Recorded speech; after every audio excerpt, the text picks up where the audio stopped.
നമസ്കാരം. കമത്സ് യൂട്യൂബ് ചാനലിലേക്ക് സ്വാഗതം. ഇന്ന് നമ്മളിവിടെ ചെയ്യാൻ പോകുന്ന ഒരു മാത്സ് രസകരമാക്കാനുള്ള ക്വസ്റ്റ്യൻസാണ്. നമുക്ക് അതിലോട്ട് കിടക്കാം. മൾട്ടിപ്ലിക്കേഷൻ ടേബിൾ ഉപയോഗിക്കാതെ എങ്ങനെ മൾട്ടിപ്ലിക്കേഷൻ വെറും വരകൾ ഉപയോഗിച്ച് നോക്കാം രസകരമാണോ എന്ന്.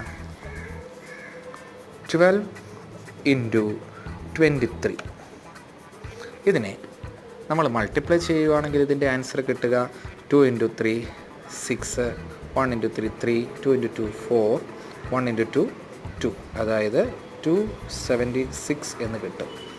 ഈ ടേബിൾ ഉപയോഗിക്കാതെ ഇത് എങ്ങനെ ചെയ്യാൻ സാധിക്കും നോക്കിയാലോ. ഇവിടെ ഞാൻ 2 വരകൾ, ഒരു വര വരച്ചു, അതിനുശേഷം 2 വരകൾ മാറ്റി വരച്ചു, വീണ്ടും അതിൻ്റെ മുകളിൽ കൂടി 2 വരകൾ, പിന്നെ 3 വരകൾ. ഇതെന്താണെന്ന് നോക്കാം. ആദ്യം വരച്ച ഒരു വര 1നെ സൂചിപ്പിക്കുന്നു, 2 ഈ 2നെ, അപ്പോൾ 12, 23, 23. ഇവിടെ വരകൾ കൂട്ടിമുട്ടിയ ബിന്ദുക്കൾ എണ്ണി നോക്കാം. 1 2 3 4 5 6, 6 എണ്ണം. ഇവിടെ കൂട്ടിമുട്ടിയത് 4, താഴെ 3.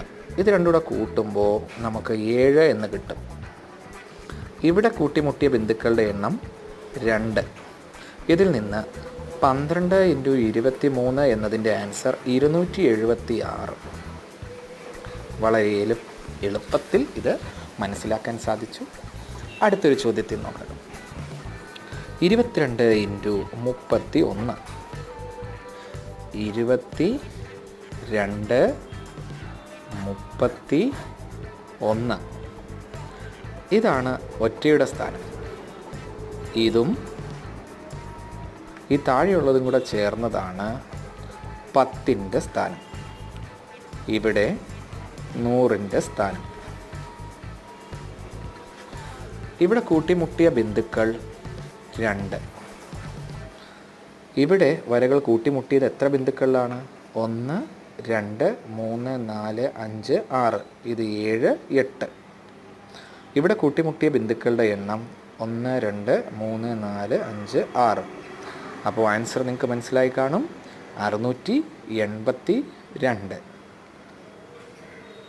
മൾട്ടിപ്ലൈ ചെയ്യാതെ തന്നെ വരകളിലൂടെ ഇങ്ങനെയുള്ള ക്വസ്റ്റ്യനുകൾ നമുക്ക് ചെയ്യാൻ സാധിക്കൂ. ഇനിയും കൂടുതൽ വീഡിയോയുമായി നമുക്ക് വീണ്ടും കാണാം. വീഡിയോ ഇഷ്ടമായെങ്കിൽ ഷെയർ ചെയ്യുക, ലൈക്ക് ചെയ്യുക. ഇതുവരെ ചാനൽ സബ്സ്ക്രൈബ് ചെയ്യാത്തവർ സബ്സ്ക്രൈബ് ചെയ്യുക. Thank you.